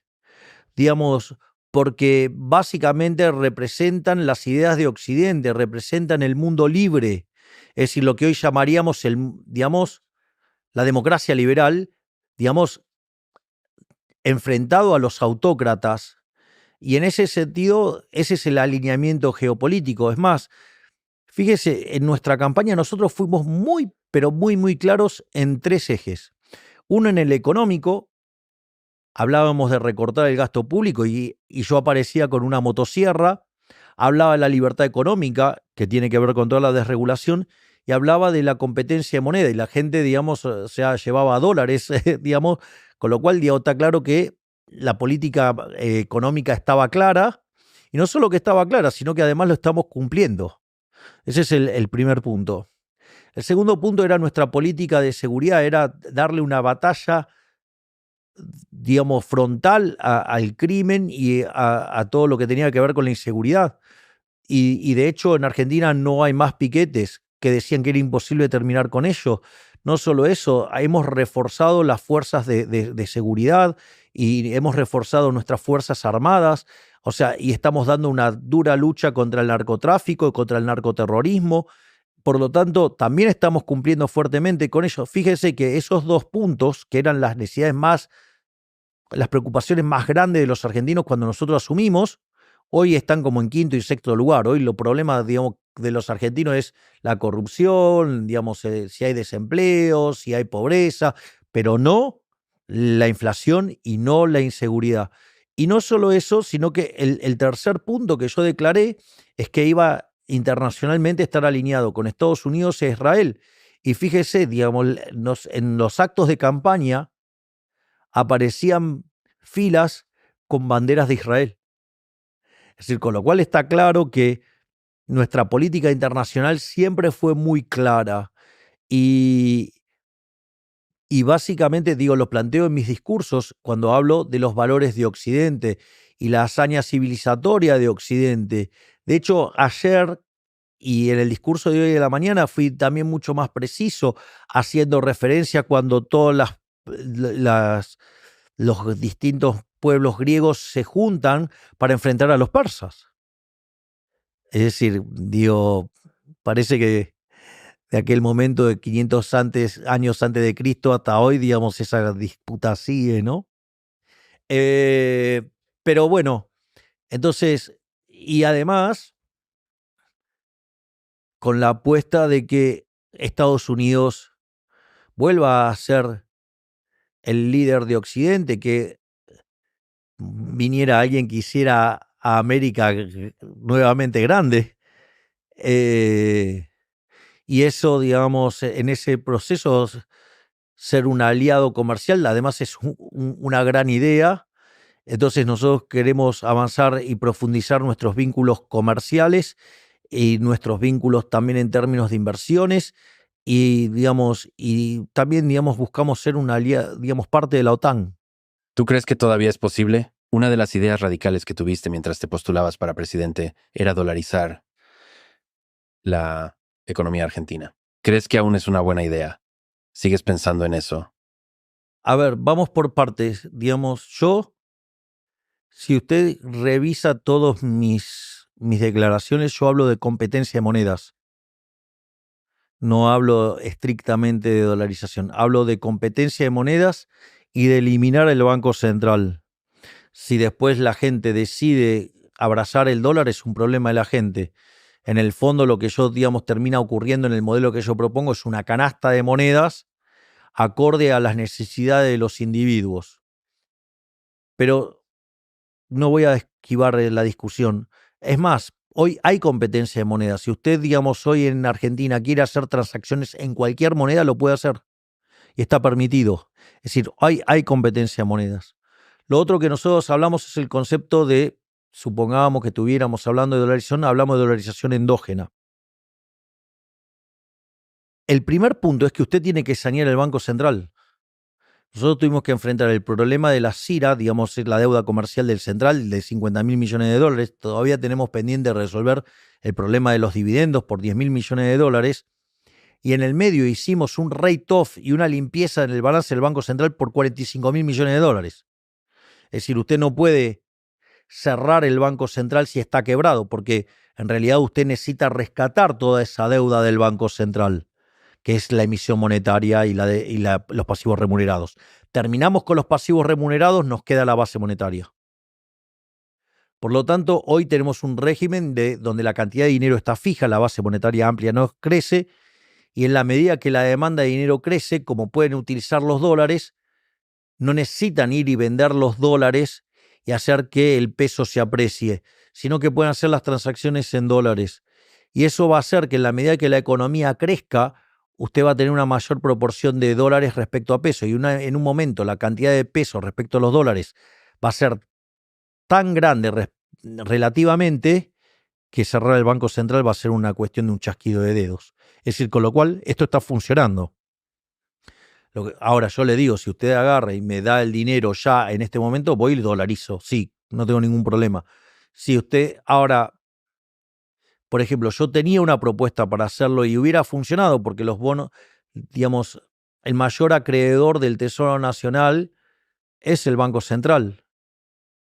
Pero, digamos, los títulos del Banco Central cotizaban a 20 centavos. Si yo hubiera vendido esos títulos a 20 centavos y hoy cotizan entre 60 y 70, digamos, con un conjunto de nerdentals que son parte de la oposición, que además de ser brutos en economía son malintencionados, yo hoy estaría preso. Permíteme hacerte una pregunta muy importante, pero difícil a la vez. Soy un gran admirador, y lo he sido toda mi vida, de los jugadores Diego Maradona y Messi. Para ti, ¿quién es el mejor jugador de fútbol de todos los tiempos? Desde mi punto de vista, yo he visto jugar a Maradona. Yo lo vi a jugar a Maradona en su último año en Argentinos Juniors, antes de pasar a Boca, o sea, en el año 80, y lo vi en el 81, jugando para Boca. Lo vi jugar en el seccionado juvenil de Japón en el año 79 y he disfrutado enormemente el talento de Maradona. Pero sin lugar a dudas el mejor jugador de fútbol de todos los tiempos, no solo de la Argentina, de todos los tiempos, aún mejor que Pelé, es el caso de Messi. Hay un artículo que ya tiene muchísimos años que se llama Messi es imposible y hace un relevamiento de todas las partes donde interviene un jugador, eh, digamos, en lo que tiene que ver a un jugador desde la mitad de cancha hacia adelante.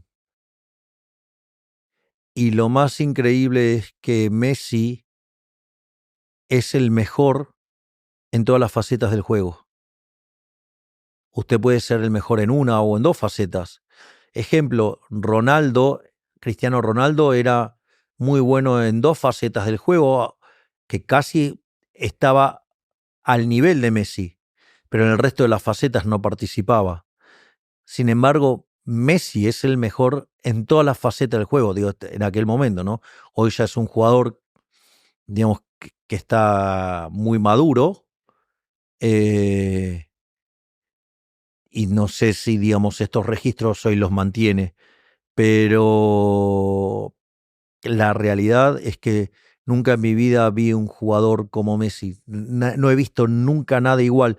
Y si es más, si usted corre la cantidad de goles que ha hecho Messi y lo corrige por el promedio de gol que había en la época de Pelé y en la época de oro, además, en esta época de Messi, además la cantidad de goles equivalentes es muchísimo mayor que la que hizo Pelé. Por lo tanto, sin lugar a dudas, Messi es el mejor jugador de fútbol de todos los tiempos, de todos los tiempos. Nadie se compara a Messi. Pero no son solo los números, o la victoria en la Copa del Mundo. Son los momentos de genialidad en el campo de juego. Creo que Messi es diferente a cualquier otro en ese sentido. Messi hace cosas que parecen técnicamente imposibles, parecen físicamente imposibles. O sea, parecen escapar de la lógica humana. Es como verlo correr a Usain Bolt. Parece no humano. Hace movimientos que no respetan la lógica humana. ¿Viste la Copa del Mundo del 86 con Maradona? Con la mano de Dios, el partido contra Inglaterra. ¿Cómo fue eso? Sí, lo recuerdo. Lo vimos en la casa de mi padrino, y ver cómo gambeteó a todo el equipo contrario es una cosa que verdaderamente fue algo... No se puede describir, no hay forma de describir. Es como que yo le diga, descríbame, digamos, el amor hacia su pareja. Digo, ¿cómo va a describir? No sé, no puede describir. Es una cosa maravillosa, o sea, no se puede describir. Digamos, o sea, hay cosas a las cuales, digamos, o sea, ponerle palabras, mm, digamos, lo ensucia. Así que digamos, yo creo que hay momentos donde los humanos algunos seres humanos tienen el privilegio de vibrar más cerca del creador. Ejemplo, algunas áreas de Puccini. O sea, usted va y escucha el área famosa de la Rondín o el área famosa de Gianni Schicchi. O sea, y uno tiene la sensación que le estaba dictando el creador. ¿Qué palabras le puede poner a eso? Nada, no me puedes decir nada. Es decir, esos momentos donde los humanos estamos, que tenemos el privilegio, digo, digo, lo digo como género humano, ¿no? Digo, no porque, digamos, o sea, yo esté en esos zapatos. Solo como un admirador lo digo, que, lo, digamos, algunos seres humanos tienen la posibilidad de vibrar tan cerca del creador. Usted no lo puede describir, solo lo puede disfrutar. O sea, no por nada en el judaísmo no se menciona el nombre del creador. Porque ¿cómo le va a poner palabras a algo que no? Y yo creo que esos son momentos en los cuales, digamos, los humanos conectan más con el creador y generan cosas únicas. No las puede describir, no hay palabras que describa eso. Usted solo sabe, lo único que puede hacer es disfrutarlo y agradecer que puede ser testigo de eso. Tú mismo fuiste un gran futbolista en tu juventud, ¿cierto? Eras portero. Mucha gente diría que es la posición más difícil e importante en el fútbol.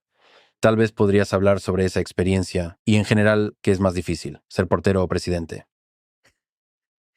Hermosa pregunta. Lo primero es que sí he sido arquero, digo, tengo mis dudas de haber sido bueno, pero sí es muy valioso lo que es la experiencia de haber sido arquero de fútbol. Primero, es el único jugador que puede usar las manos en un determinado sector del juego, o sea, en el área grande. Lo otro es que además es el único jugador que se viste de manera distinta. Además, su entrenamiento es un entrenamiento solitario. Y lo más importante, digamos, es en el momento cúlmine del fútbol, que es el gol. Cuando el gol es del propio equipo, están todos festejando del otro lado, el arquero está solo. Y, y por otra parte, digamos, es el que más sufre cuando se recibe un gol, porque lo sufre de manera directa. De hecho, el arquero cuando se equivoca es gol contrario. Imagínese que un compañero hace un gol maravilloso como el que hizo Maradona. Es maravilloso, pero cuenta por uno. Y después el arquero tomara la pelota y la mete dentro del arco y hace un gol en contra. Usted se imagina. Hay una desproporción enorme. Eh, por lo tanto, eso hace que el arquero tenga un carácter muy fuerte, que esté acostumbrado a la soledad. Y el poder justamente es eso. Porque el momento que usted toma decisiones está solo.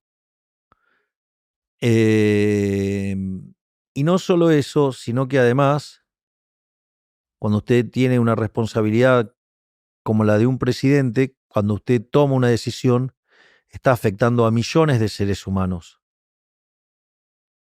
Entonces, igual que el arquero, si usted se equivoca es un gol en contra. En esto son consecuencias negativas para millones de personas. Por lo tanto, eso ha sido parte de la escuela de vida que me ha generado las herramientas para hoy poder ser presidente, es decir, mi formación en economía, mi formación en el liberalismo, haber sido arquero de fútbol y haber tenido una infancia muy dura. ¿Qué tan difícil es?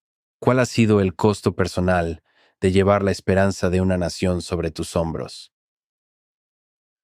Que me estén ensuciando, calumniando, injuriando todos los días. Pero, pero de vuelta, la vida no tiene sentido si no es en libertad. Así es que, como dice Stallone, es decir, el secreto de la vida es seguir avanzando a pesar de los golpes que uno recibe. y afortunadamente hemos podido seguir avanzando a pesar de los golpes, tanto de frente como por los de la espalda, porque, digamos, hubiera sido más honesto que atacaran de frente.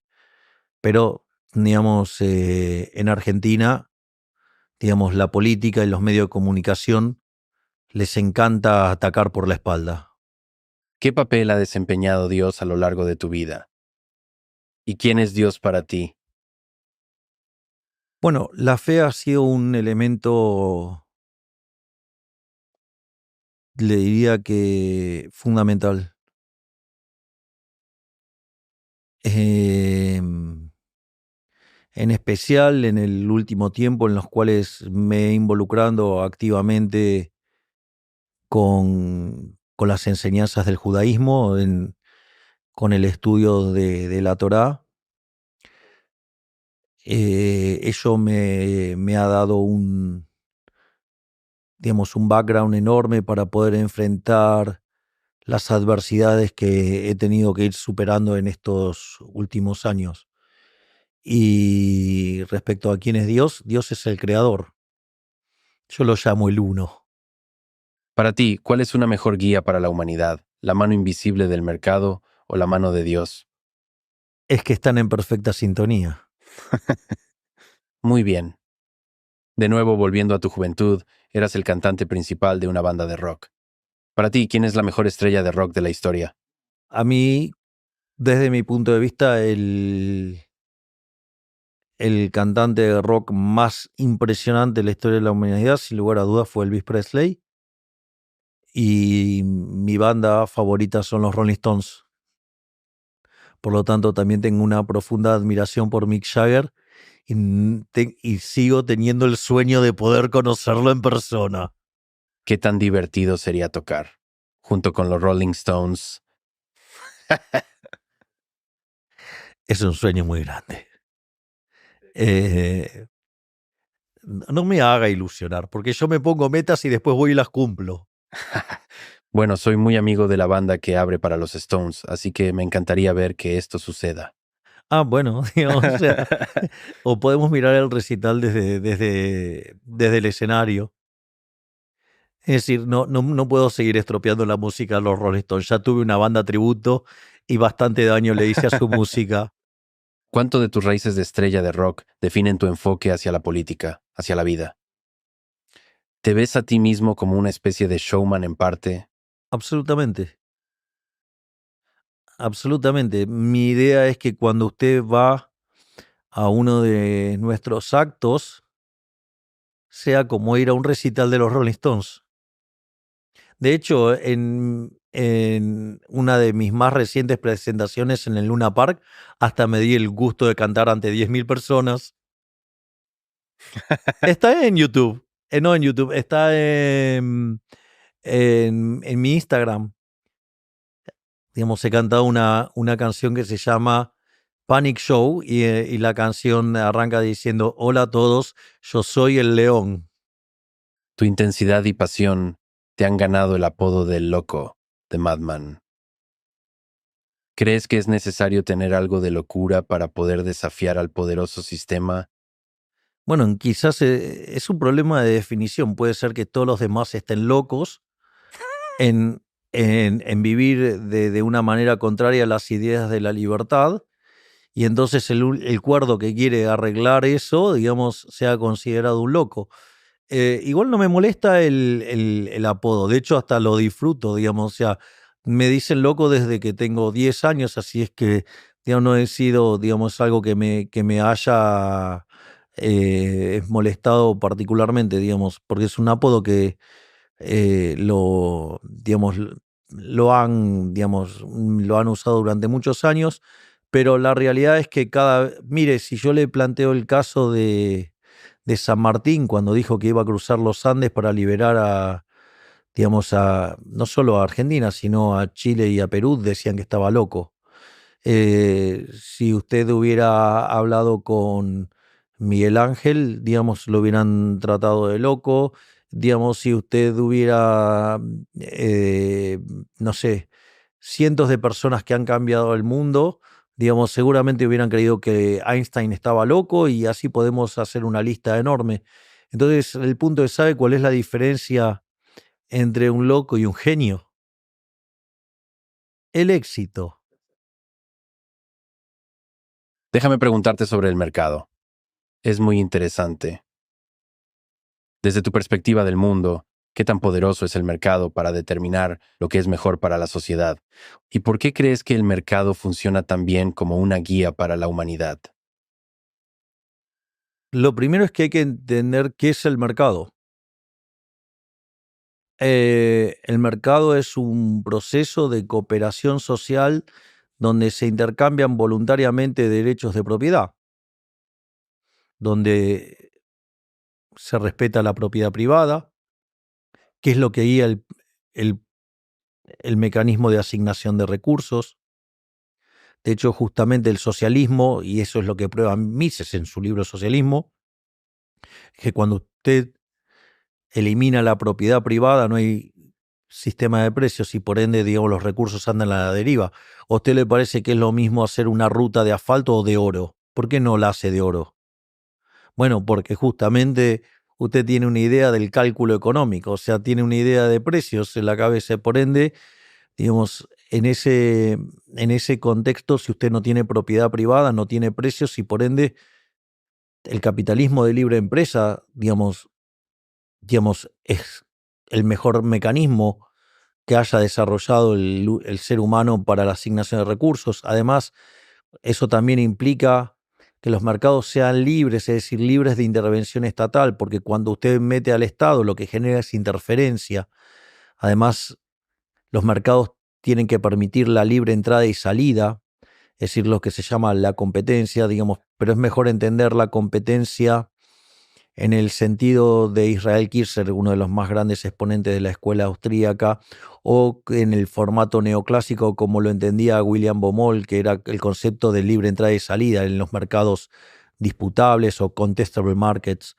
Y también, lo que tiene que ver con la división del trabajo y la cooperación social.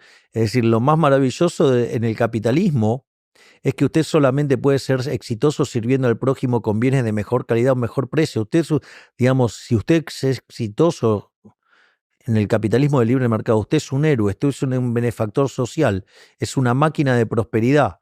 Entonces, cuanto a usted mejor le va, mejor hacia la sociedad. Esto es muy importante. Yo recuerdo cuando estuve en la primera reunión con Elon Musk, y eso también me generó gran admiración por él, porque, y esto me lo señaló mi hermana, más bien lo dijo Elon Musk.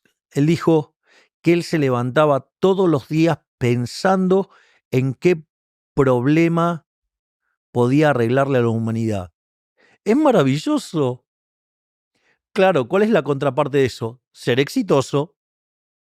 Entonces, en ese sentido, es más, en mi visión sobre el funcionamiento del mercado, no existen las fallas de mercado. Es decir, eso es un problema de los neoclásicos en función de la matemática que han utilizado para desarrollar el análisis económico, pero no es un problema real, de la vida cotidiana. Es un problema en la cabeza de los economistas. De hecho, mi más reciente libro, que se llama Capitalismo, Socialismo y la trampa neoclásica, justamente aborda eso. Sí, has expuesto estas ideas en capitalismo, socialismo y luego en la trampa neoclásica. Entonces, la trampa es que no existe un término medio, sino que, ya sea capitalismo, socialismo y cada término medio, también acaba en un estado de socialismo. Bueno, de hecho, eso es lo que decía Mises, que había solamente dos sistemas, el capitalismo de libre empresa y el socialismo, y que además decía y eso está probado en el libro de Hayek, Camino de Servidumbre, y es que cualquier solución intermedia es inestable en términos de capitalismo, es decir, tiende al socialismo. Por lo tanto, cuando usted genera una intervención, se genera el fallo del gobierno y eso genera más intervención y eso implica una trampa que a usted lo lleva a que cada vez haya mayor intervención. Y en eso los neoclásicos, con lo que definen fallas de mercado, que en realidad son problemas de índole matemática, en lugar de contribuir a un mundo mejor, han sido funcionales, digamos, a que nos aumenten los niveles de intervención. Mire, le voy a comentar algo.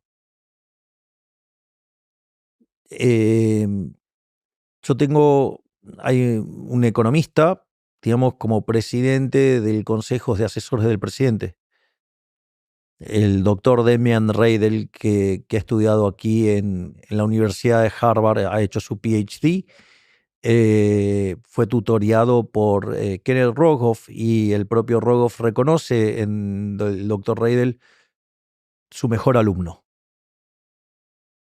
Nosotros, de hecho, estamos trabajando con Reidel justamente en todos estos problemas que trae, digamos, las intervenciones digamos, que propone digamos, la mainstream, digamos, esta supuesta corrección de fallos de mercado. Y días atrás hizo un relevamiento de algoritmos de búsqueda y, digamos, y las recomendaciones de política. Y eso daba un mapa que se pintaba desde el rojo hasta el azul, donde cuanto más rojo estaban más relacionadas con el socialismo, había una cosa intermedia que era el amarillo y el azul eran las ideas de libre mercado. Y una de las cosas que descubrió en ese gráfico, en ese cuadro, es que la mayor cantidad de recomendaciones de políticas, pero de manera escandalosa, tienen un sesgo hacia la izquierda. Es decir, con lo cual, digamos, eso es la prueba empírica de lo que yo señalé en el libro Capitalismo, Socialismo y la trampa neoclásica. Mencionaste a tus hijos de 4 patas. Por favor, dime, ¿qué has aprendido sobre la vida de tus perros? De mis hijos de 4 patas lo que he aprendido es el amor incondicional.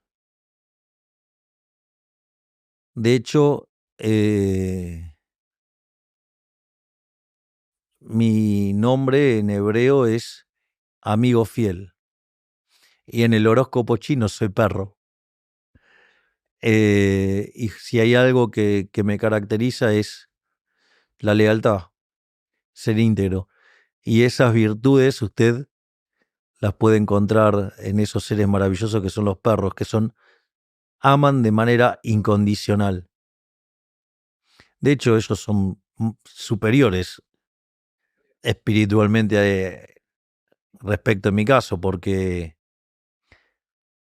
yo, digamos, no olvido ni perdono a los que me han hecho daño. Es decir, a todos los que me han ensuciado, calumniado, injuriado en todos estos años, los recuerdo a cada uno de ellos, pero no tengo la grandeza para perdonarlos. Sobre el tema de la lealtad en la política, estoy seguro de que han habido muchas personas o algunas personas que te han traicionado. ¿Eso duele en tu corazón? Depende, porque usted de algunas personas cree que puede esperar lealtad y si esas personas los traicionan, sí les genera dolor. Pero hay personas de las que uno no espera nada, por lo tanto, si tienen una traición, digamos, uno no se va a sentir molesto porque sabe que estaba, digamos, con una persona que no compartía sus valores. Pero la política tiene eso, de que a veces uno no se encuentra con personas con los valores que uno tiene, pero costo-beneficio, usted, digamos, tiene que llevar este barco hacia adelante. Si no, digamos, lo va a dejar que se hunda. No es mi caso, yo peleo hasta el final. ¿Hay traidores? Sí, es parte de la política. Yo no adhiero a eso, pero que los hay, los hay. Hay muchísimas personas que han expresado admirar tu espíritu revolucionario. ¿Qué consejo les darías, quizás a los más jóvenes, sobre cómo vivir una vida como la tuya y tener un impacto en el mundo como has comenzado a hacer? Yo no lo hice pensando en tener impacto en el mundo. Yo he definido qué son las cosas que me hacen feliz y vivo acorde a eso. Y vivo de manera coherente con eso. Y, y lo más importante es que no rendirse nunca. Es más, además, nunca ser un tibio. Yo prefiero llorar porque erré a tener que llorar por no intentarlo. Es decir, soy un perfeccionista, con lo cual cuando erro, claramente la paso mal. Pero aún así, prefiero ir y hacer. Si sale mal, es parte de la vida. Pero jamás me voy a tener que arrepentir de no haber hecho lo que yo creí que había que hacer. ¿Qué es lo que te da esperanza sobre el futuro de Argentina y el futuro de la humanidad? Que gracias a las redes sociales y a toda la revolución tecnológica que hay, cada vez más gente están tomando conciencia de lo importante que es la libertad para vivir en paz y prosperidad. Y creo que a pesar de que los burócratas y las élites luchan incansablemente para esclavizarnos, se ha desatado una ola de libertad que, si damos la pelea, vamos a tener un mundo muchísimo mejor. ¿Puedes repetir aquí tus famosas palabras del lema de Viva la libertad? ¿Cómo surgió eso y qué significan esas palabras para ti? ¡Viva la libertad, carajo! Eso surgió cuando hacía mis presentaciones en libros. Cuando terminaba mi presentación era Viva la libertad, carajo. Y eso me acompañó sin pensarlo durante toda mi vida y va a seguir estando presente.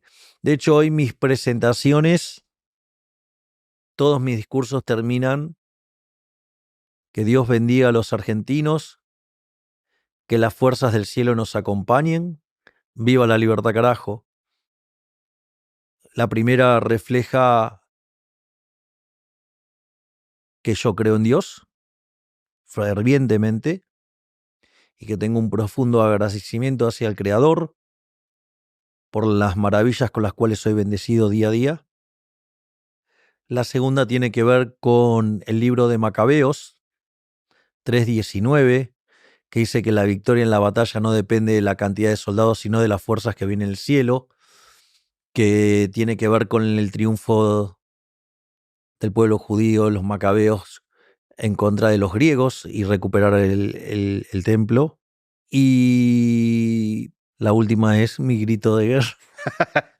Bueno, no hay mejor manera de terminarlo.